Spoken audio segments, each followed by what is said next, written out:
The upcoming COP29, how do we now create the right instruments around nature-based solution financing, nature-based swap?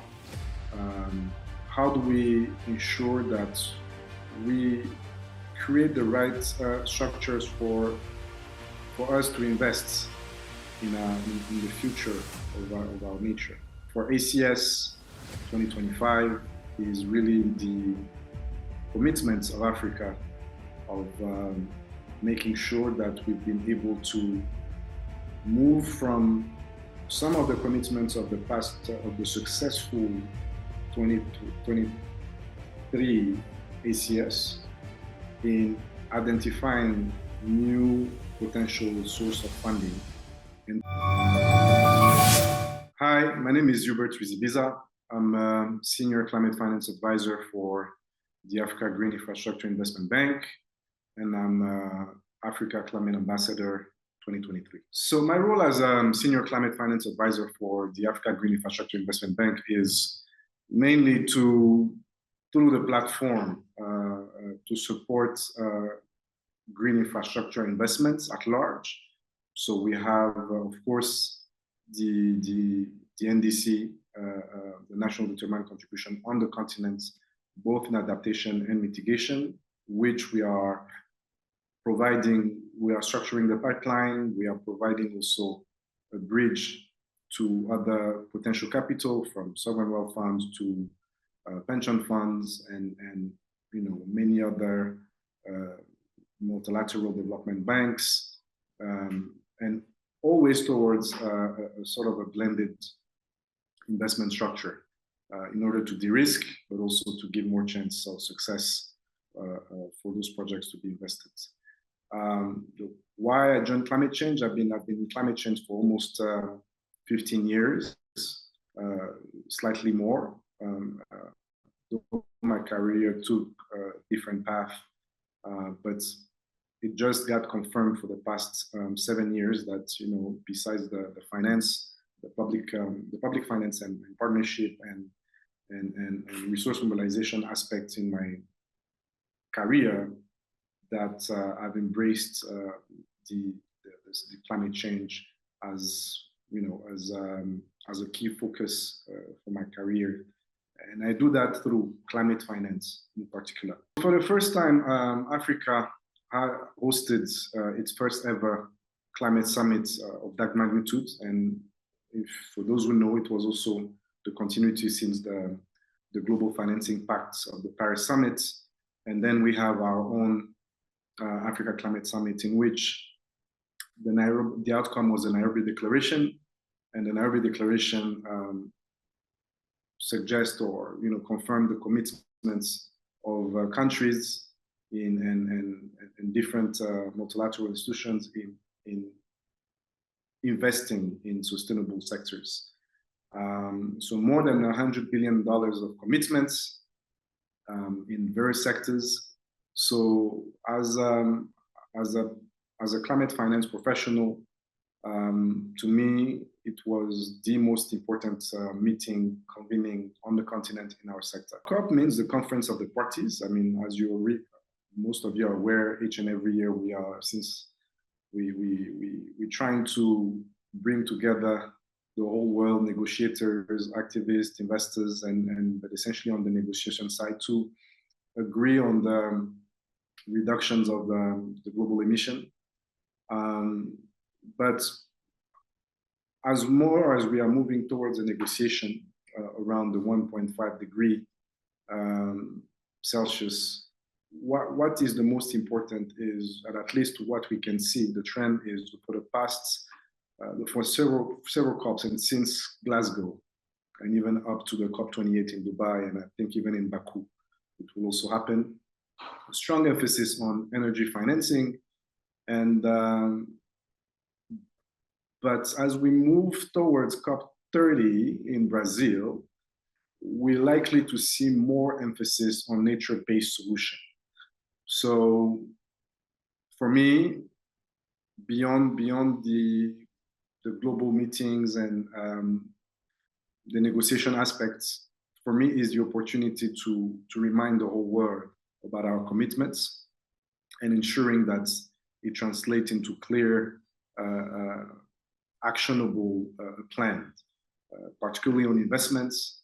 And we did well in terms of energy investments, infrastructure, and finance, but nature-based solutions are the way to go in terms of ensuring that we are fully transitioning. The major outcomes from the Africa Climate Summit and of course even the COP28 for me was one, for the first time we see Africa taking the lead and a strong ownership from different countries, including my country, Rwanda, but also with the different partners in the world, in the DFI world, in the financial, in the development finance world, in making sure that we have the right instruments, the right pipeline and investable pipeline to ensure the transition towards the green economy. And this is across sectors. There's also big commitment in terms of green industrialization and how we are talking about large projects in terms of size and ticket size. But we are clear as African, we are all about the transition into a more sustainable economy, a green economy, both in adaptation and in mitigation. When you look at the NDC pipeline for Africa to mobilize by 2030, we are talking about $3 trillion. This cannot happen alone from one investor or from one development partner. It has to be a partnership among the different capital providers and ensuring that we have solutions that are making the deals or the projects de-risked and interesting for all the parties. One of the major outcome of the COP28 is the strong engagement from the UAE in the climate transition. Beyond pledges, we've seen the setup and of various institutions that are geared towards mobilizing resources and ensuring that there's a constant dialogue with the rest of the world, and particularly the continent. I mean, just to name a few, the Global Climate Finance Center for, based in Abu Dhabi, that was launched during COP28. Of course, the green industrialization, which is more for Africa's pipeline in green infrastructure. We've seen heads of states convening around the green industrialization plans. In that particular case, we had a strong lead from Kenya, and we had the support of various development partners and global partners at large, from philanthropy to multilateral development banks to private investment firm, and always moving around the concepts of blended finance, blended investment structure, to ensure that such collaboration makes allow us to reach to an optimum success. ACS and COP28 leaves Africa in a better place, as I mentioned earlier on, beyond the commitments, beyond the fact that we feel a strong ownership on governments, African governments, and we see that now more and more as we move towards the Africa Climate Summit in 2025. We are yet to know the country that will host it. We have more and more countries on the continent that have decided to really embrace, not only just by updating their national determined contribution, but also by greening their economy, by having public development banks also creating facilities internally that would speak to the green investments. I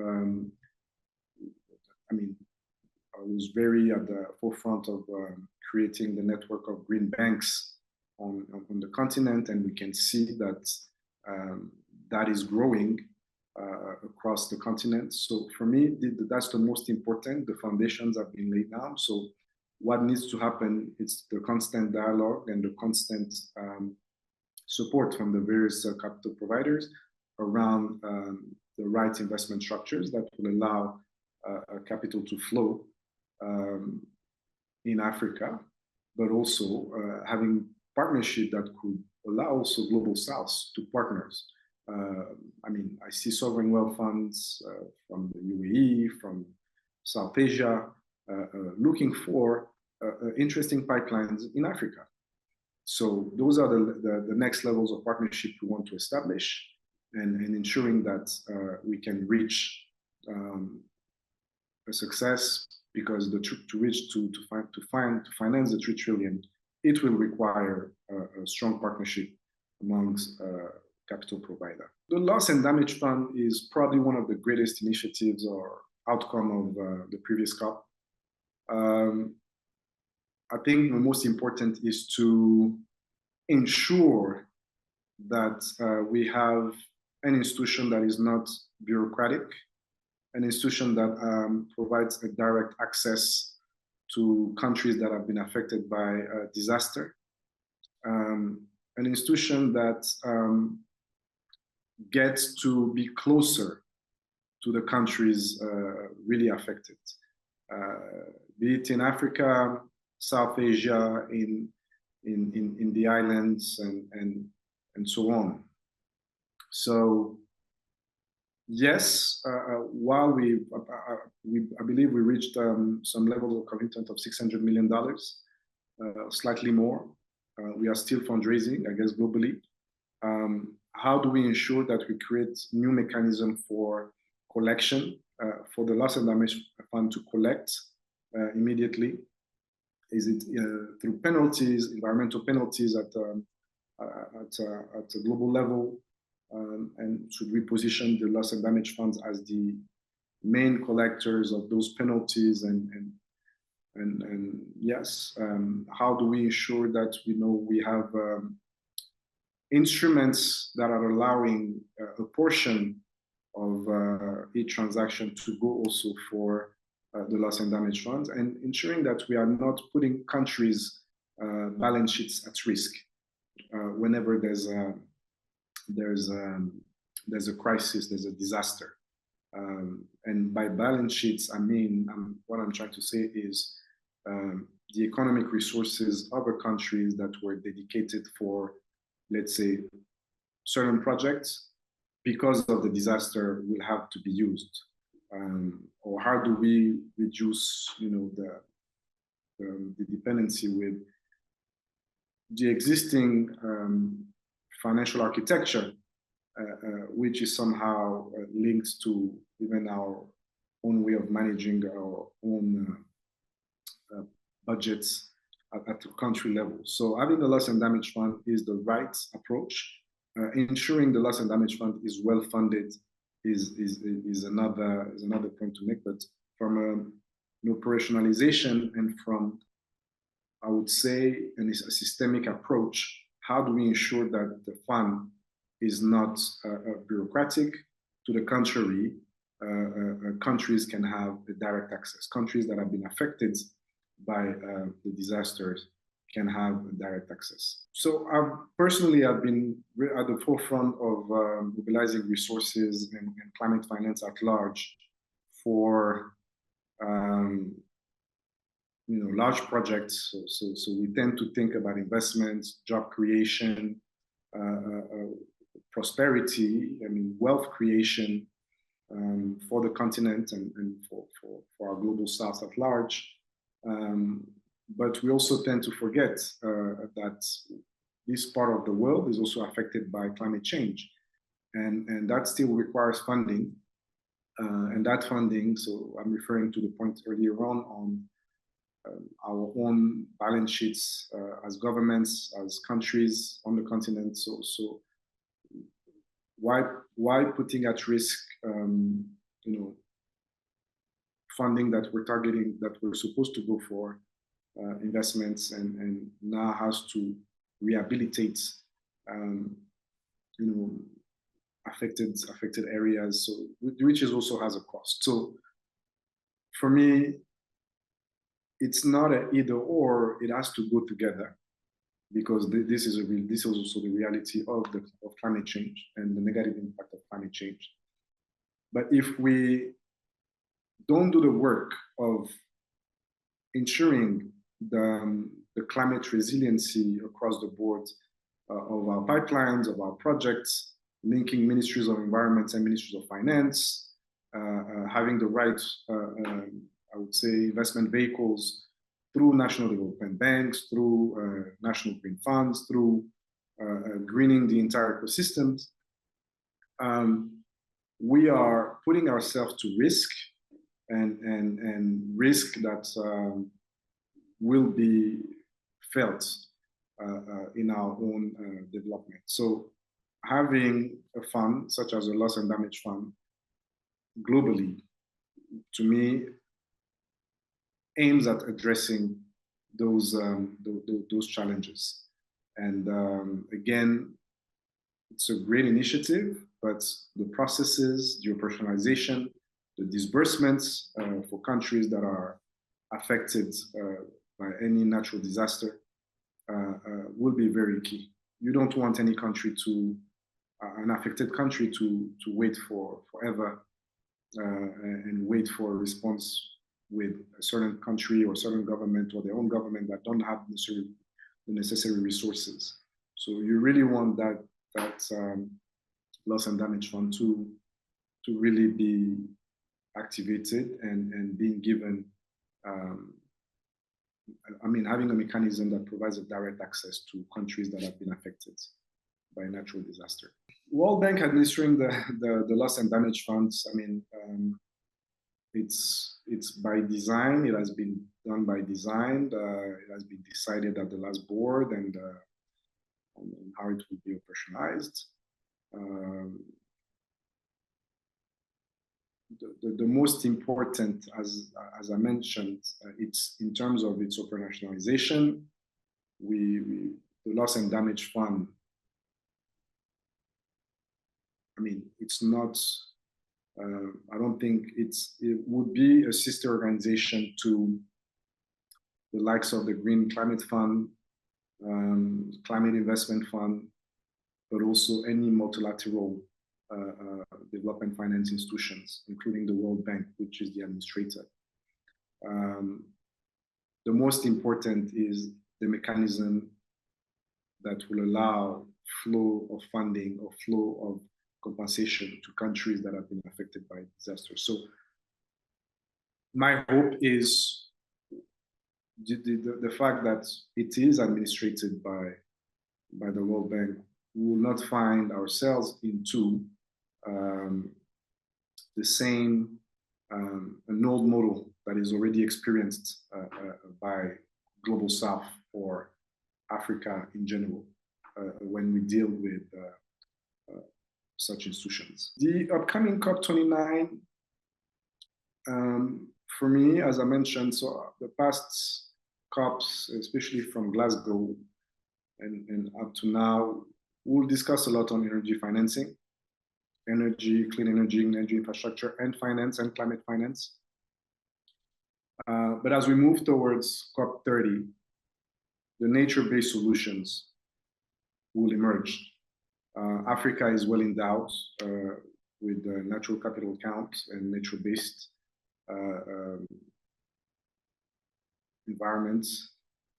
How do we now create the right instruments around nature-based solution financing, nature-based swap?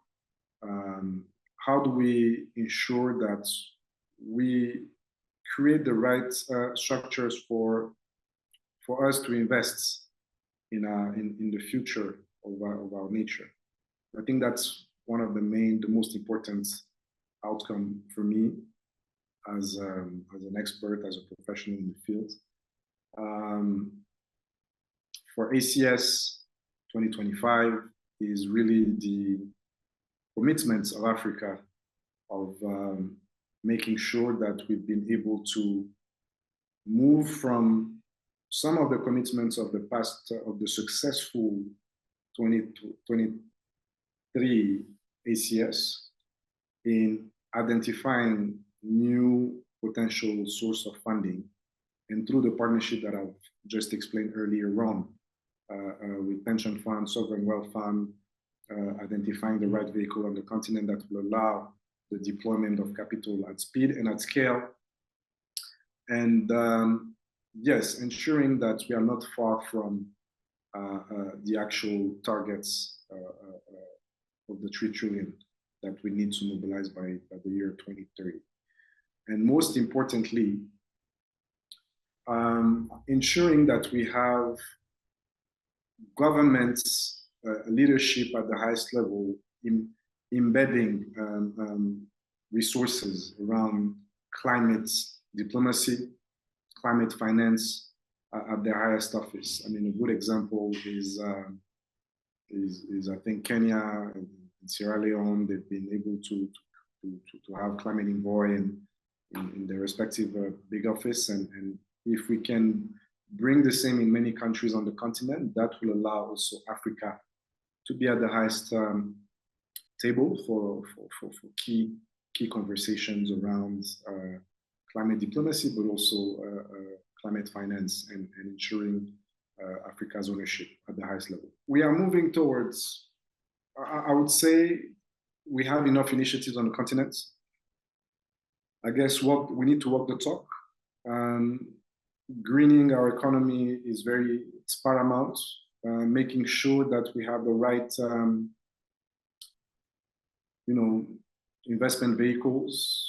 Making sure that we have the right pipeline, and that the conversation and dialogue is really happening across governments, and then having those representation, such as climate envoy at the highest office, to ensure that our leaders are not missing in the conversation during COP, G20, and many other convenings where global leaders are attending. And yes, so I think this can be my recommendation at my humble level, to ensure that we maintain the quality conversation and quality understanding for our leaders, but also give ourselves a chance to be able to finance our transition into the green economy.